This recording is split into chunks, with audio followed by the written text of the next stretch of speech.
Hello student. बच्चों, आपने chapter 1 के क्वेश्चन आंसर अपने फेयर कॉपी में सभी ने लिख लिए होंगे। जिसने नहीं लिखे हैं वो भी लिख लें, और जहाँ तक मैंने कंप्लीट करवा दिया है वहाँ तक अपनी फेयर कॉपी सब कंप्लीट कर लीजिए। आज का हमारा टॉपिक है संज्ञा। संज्ञा के बारे में आपको पता है, आपने पिछली कक्षा में पढ़ा। संज्ञा मीन्स किसी का भी नाम। संज्ञा का मतलब होता है किसी भी व्यक्ति, वस्तु, स्थान का नाम। इसकी परिभाषा देखते हैं। जिस शब्द से किसी व्यक्ति, वस्तु, स्थान अथवा भाव का बोध होता है उसे हम संज्ञा कहते हैं। ठीक, अब देखते हैं संज्ञा के भेद। बच्चों, संज्ञा के भेद इसमें 5 प्रकार के दे रखे हैं, लेकिन यदि हम व्युत्पत्ति के आधार पर संज्ञा की बात करते हैं तो व्युत्पत्ति के आधार पर संज्ञा 3 प्रकार की होती है। व्यक्तिवाचक संज्ञा, जातिवाचक संज्ञा, भाववाचक संज्ञा। ठीक है, लेकिन जब हम अर्थ के आधार पर बात करते हैं तो 2 टाइप्स और उसमें जुड़ जाते हैं, जिसको अपन बोलते हैं द्रव्यवाचक संज्ञा और समूहवाचक संज्ञा। इस प्रकार से संज्ञा कितने प्रकार की हुई? 5 प्रकार की। व्यक्तिवाचक संज्ञा, जातिवाचक संज्ञा, भाववाचक संज्ञा, द्रव्यवाचक संज्ञा और समूहवाचक संज्ञा। ये द्रव्यवाचक और समूहवाचक संज्ञा जो है ये एक प्रकार से जातिवाचक संज्ञा के भेद है। कुछ विद्वानों ने जातिवाचक संज्ञा के 2 भेद माने हैं, जिन्हें द्रव्यवाचक और समूहवाचक संज्ञा के नाम से जाना जाता है। तो इनकी परिभाषा देख लेते हैं अपन। पहले ही है व्यक्तिवाचक संज्ञा। जिस संज्ञा शब्द से किसी विशेष व्यक्ति, प्राणी, वस्तु या स्थान का बोध होता है उसे व्यक्तिवाचक संज्ञा कहते हैं, है ना। व्यक्तिवाचक संज्ञा मतलब वह संज्ञा जो एक व्यक्ति, एक वस्तु तथा एक स्थान के बारे में बोध कराती है वो व्यक्तिवाचक संज्ञा कहलाती है। जैसे फॉर एग्जाम्पल आपके पाठ से लिए गए कुछ उदाहरण हैं, इसको देखते हैं। जैसे शरद, मोलश्री, बसंत, कोयल, भौरा आदि, है ना। तो व्यक्तिवाचक संज्ञा मतलब वह संज्ञा जो किसी भी एक व्यक्ति या एक वस्तु या एक स्थान के बारे में बोध कराती है, क्या कहलाती है? व्यक्तिवाचक संज्ञा। लेकिन आपको यहाँ पे ध्यान देने की बात यह है कि जो एक से अधिक के बारे में बोध कराती है वो जातिवाचक संज्ञा कहलाती है।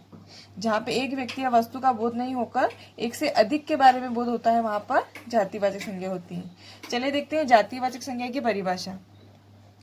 जातिवाचक संज्ञा, जिस संज्ञा शब्द से किसी प्राणी, स्थान या वस्तु की संपूर्ण जाति का बोध होता है उसे जातिवाचक संज्ञा कहते हैं।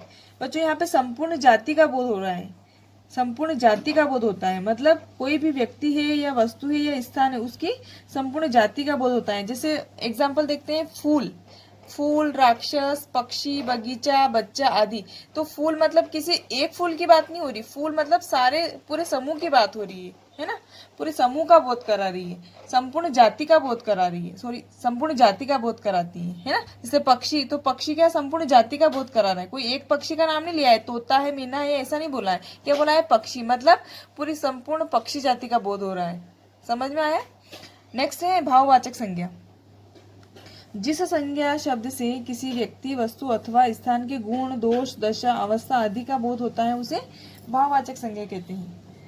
भाववाचक संज्ञा मतलब वह संज्ञा जो गुण, धर्म, स्वभाव, भाव आदि के बारे में बोध कराती है। क्या कहलाती है? भाववाचक संज्ञा। जैसे ठंड, बुढ़ापा, दुष्टता, बचपन, हरियाली आदि, मतलब भाववाचक संज्ञा में फीलिंग्स होती है ना। नेक्स्ट है द्रव्यवाचक संज्ञा। जिस संज्ञा शब्द से किसी द्रव्य या पदार्थ का बोध होता है उसे द्रव्यवाचक संज्ञा कहते हैं। इसमें मैं आपको बता सकती हूँ, जैसे कोई मापतोल वाली वस्तु है ना, वह संज्ञा जिसे मापा व तोला जा सकता है लेकिन काउंट नहीं किया जा सकता। यहाँ पे ध्यान रखने वाली बात क्या है कि द्रव्यवाचक संज्ञा को हम काउंट नहीं कर सकते। ठीक, जैसे उदाहरण देखते हैं, पानी, दूध, तेल, सोना, चांदी आदि। ठीक, नेक्स्ट है समूहवाचक संज्ञा। जिस संज्ञा शब्द से किसी एक ही जाति के व्यक्तियों अथवा वस्तुओं के समूह, झुंड या समुदाय का बोध हो उसे समूहवाचक संज्ञा कहते हैं। मीन्स ग्रुप, जहाँ पे ग्रुप की बात हो रही है, जहाँ पे पूरा समूह, झुंड, समुदाय का बोध होता है वहां पर क्या होती है? समूहवाचक संज्ञा। जैसे भीड़, मंडली, समूह, कतार, लोग आदि, ये सब ये काय का बोध करा रहे हैं? ग्रुप का। भीड़ मतलब ग्रुप हो रहा है ना। ये सब क्या है? समूहवाचक संज्ञा के उदाहरण। चलिए देखते हैं नेक्स्ट, संज्ञा का प्रयोग। बच्चों, अब संज्ञा के प्रकार तो अपन ने देखे कि कितने प्रकार के होते हैं, व्युत्पत्ति के आधार पर कितने प्रकार की होती है, अर्थ के आधार पर कितने प्रकार की होती है, लेकिन इनके जो प्रयोग होते हैं वो भी अपन देखते हैं कभी कभी व्यक्तिवाचक संज्ञाएं जातिवाचक संज्ञा की तरह भी प्रयोग की जाती है तथा जातिवाचक संज्ञा व्यक्तिवाचक संज्ञा की तरह प्रयोग की जाती है। व्यक्तिवाचक और जातिवाचक संज्ञा मैंने भी आपको समझाया है। व्यक्तिवाचक और जातिवाचक संज्ञा में क्या डिफरेंस होता है। तो पहला देखते हैं व्यक्तिवाचक संज्ञा का जातिवाचक संज्ञा के रूप में प्रयोग किस प्रकार से होता है। व्यक्तिवाचक संज्ञा का जातिवाचक संज्ञा में प्रयोग, जब व्यक्तिवाचक संज्ञा किसी विशेष व्यक्ति का बोध न कराकर उस व्यक्ति जैसे गुण या दोष से युक्त सभी व्यक्तियों को बोध कराती है तो वह जातिवाचक संज्ञा बन जाती है ना। मतलब कोई भी व्यक्तिवाचक संज्ञा किसी विशेष व्यक्ति मतलब किसी भी व्यक्ति का नाम, तो जब वाक्य को पढ़ने से ये पता चला कि वो जो संज्ञा है वो उस व्यक्ति का बोध नहीं करा के उसके जैसे गुण या दोष का बोध करा रही है, तो वहां पर क्या होता है, व्यक्तिवाचक संज्ञा जो है जातिवाचक संज्ञा बन जाती है। जैसे आज भी भारतीय समाज में हरिश्चंद्रों की कमी नहीं है। ख है रजत तो बिल्कुल जयचंद्र है। अब देखो इसमें हरिश्चंद्र और जयचंद्र है ना। हरिश्चंद्र में मतलब व्यक्तिवाचक संज्ञा हो रही है, किसी व्यक्ति का नाम हो रहा है। जयचंद्र भी किसी व्यक्तिवाचक संज्ञा का नाम हो रहा है। लेकिन यहाँ पर क्या हो रहा है कि हरिश्चंद्र और जयचंद्र व्यक्तिवाचक संज्ञाएं हैं, किंतु इन वाक्यों में इनका प्रयोग जातिवाचक संज्ञाओं के रूप में सत्यवादी तथा देशद्रोही के अर्थ में किया गया है। अब यहाँ पे हरिश्चंद्रों से मतलब किसी व्यक्ति का नाम नहीं, हरिश्चंद्र मतलब सत्यवादी हरिश्चंद्र के बारे में बात हो रही कि आज भी भारतीय समाज में जो है सत्यवादी लोगों की कमी नहीं है। समझ में आया। और ये जो जयचंद है ये भी व्यक्तिवाचक संज्ञा है, लेकिन यहाँ पर पूरा पढ़ने से समझ में आ रहा है, वाक्य को पढ़ने से इसका अर्थ निकल रहा है कि रजत तो बिल्कुल देशद्रोही के अर्थ, मतलब इसका अर्थ देशद्रोही के रूप में निकल रहा है। जयचंद मतलब देशद्रोही के रूप में बात हो रही है। दूसरा है जातिवाचक संज्ञा का व्यक्तिवाचक संज्ञा के रूप में प्रयोग, जब जातिवाचक संज्ञा जाति का बोध न कराकर किसी व्यक्ति विशेष का बोध कराती है तब वह व्यक्तिवाचक संज्ञा बन जाती है ना। मतलब इसमें उल्टा होता है, जातिवाचक संज्ञा जिसमें जाति का बोध नहीं होकर किसी एक विशेष व्यक्ति या वस्तु के बारे में बात होती है तो वहां पर क्या हो जाता है, जो जातिवाचक संज्ञा होती है वो व्यक्तिवाचक के रूप में प्रयोग की जाती है। जैसे उदाहरण देखते हैं। क बापू हमारे राष्ट्रपिता हैं।